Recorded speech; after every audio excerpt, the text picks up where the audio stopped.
doing the big on, I do working you. Now it's time to get it on, little man. Hello? We-yaw.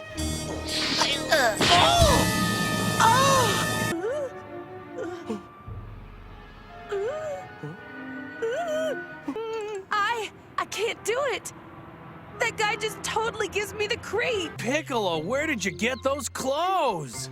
Your wife got them for me out of your closet. Of course, I'm still not sure how I got suckered into this in the first place. She's not even my wife. Not gonna lie, guys, I could not resist putting in that final Piccolo clip there just to follow that whole Piccolo is the black guy trope that's been very popular in the Dragon Ball community over the last few years, and to just shake things up and add some humor, because today is a very good day as we are going to discuss something that has been taking place in the Dragon Ball community for years, as we are going to talk about the normalization of characters that are black in the Dragon Ball universe. But where does this all begin? Well, we've been on this road for quite a long time as of Chapter 88, which is really stamping the beginning of this new era, where we see that there is a black classmate by the name of Rula, who is drawn completely normally with less overly exaggerated features.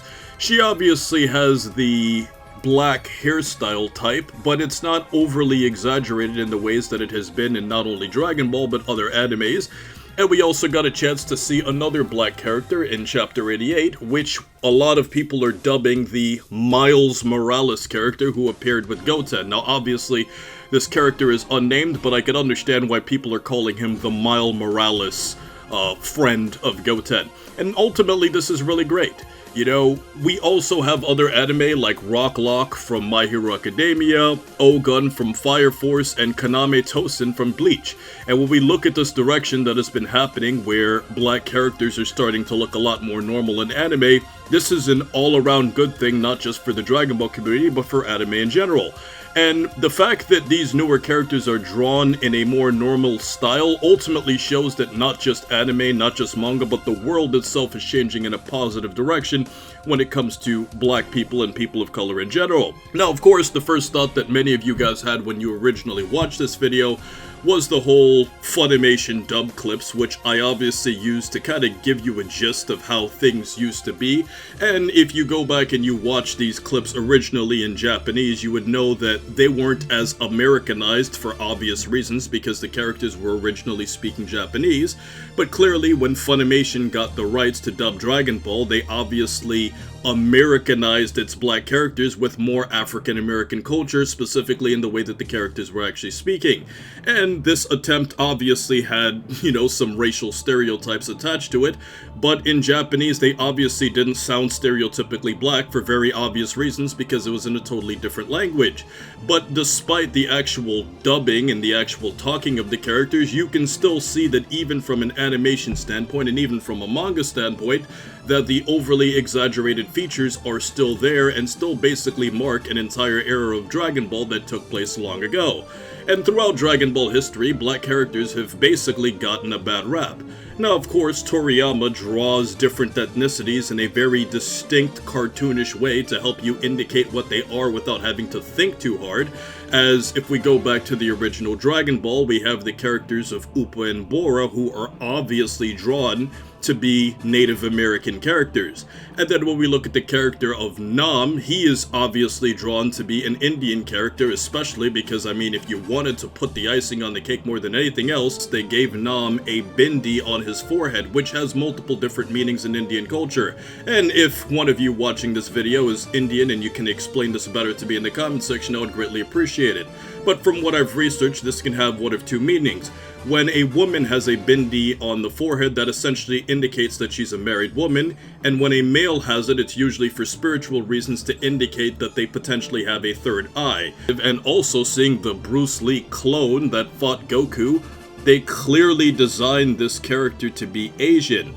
So, looking at all of that, that leaves a lot of people wondering, what about the character of Oob? Well, a lot of people have theorized that Oob is black, a lot of people have also theorized that Oob is Indian, and this is a totally different conversation for another day, but let's just say, in all likelihood, Oob is probably Australian. And not the Australian that uncultured, westernized Americans and Europeans who don't know anything about older cultures thinks is Australian. And we will explain this more in the future as to the actual type of Australian that Oob probably actually is. But it's not what you probably think it is if you don't know a lot about culture, and also what the Japanese are aware of in different cultures in the Southeast Pacific.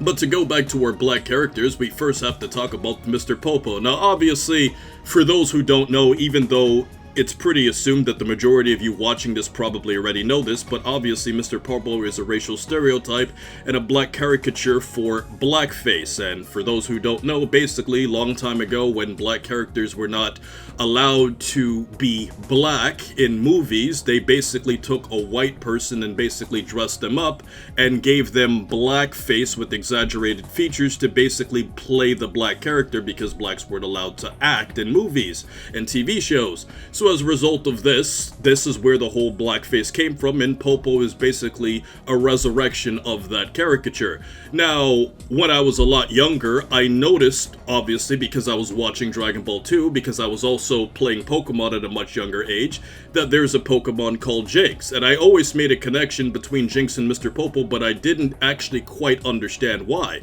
When I was a lot younger, around the age of 6 or 7, I just noticed, oh wow, Jinx looks like Mr. Popo, but when you're that young, you don't understand why they look that similar. You're just looking at them as, oh, it's just a similar looking character.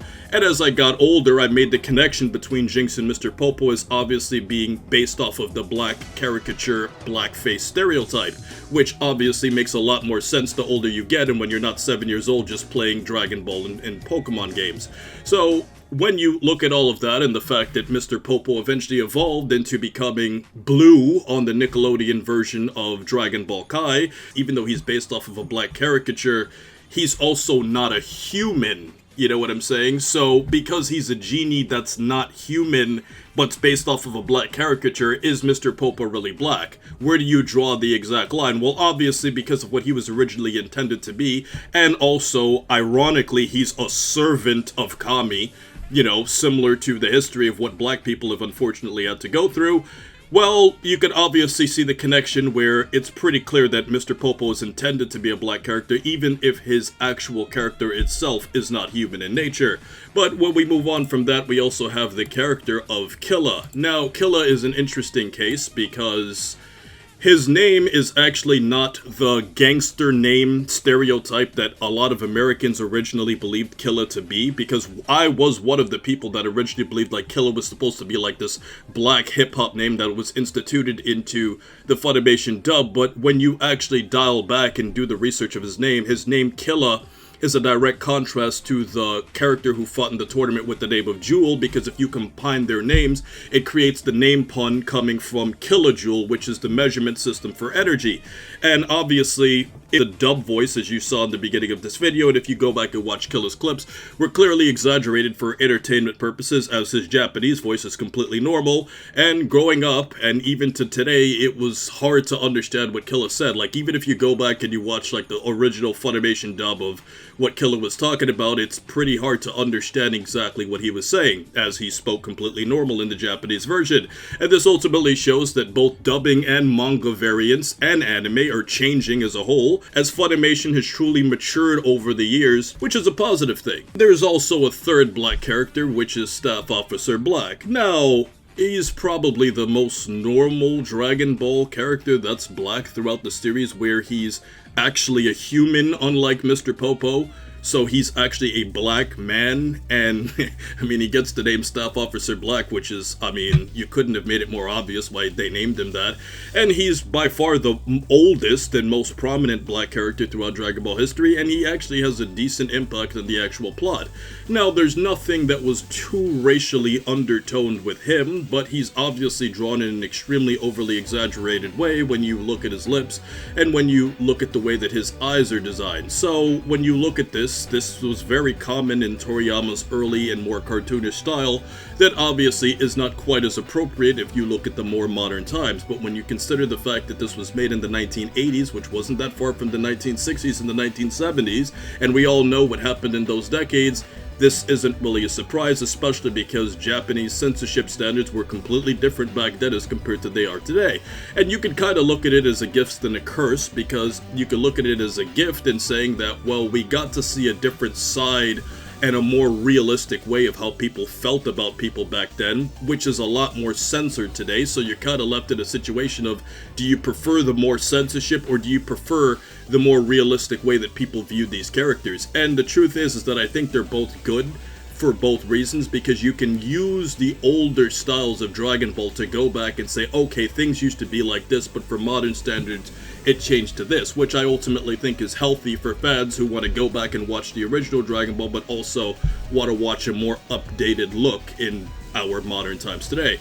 So ultimately, guys, I was not originally going to upload this video for very obvious reasons, but I realized that it was necessary because a lot of people have been talking about this, and this video isn't to play the race card or anything like that, but it's just to basically say that we've come a very, very long way as Dragon Ball fans, and it's going to be really interesting to see these characters eventually animated in the future, to see the kind of voices these characters are going to get, and how they're going to be treated in the actual anime adaptation. So I hope you enjoyed this non-controversial, controversial video.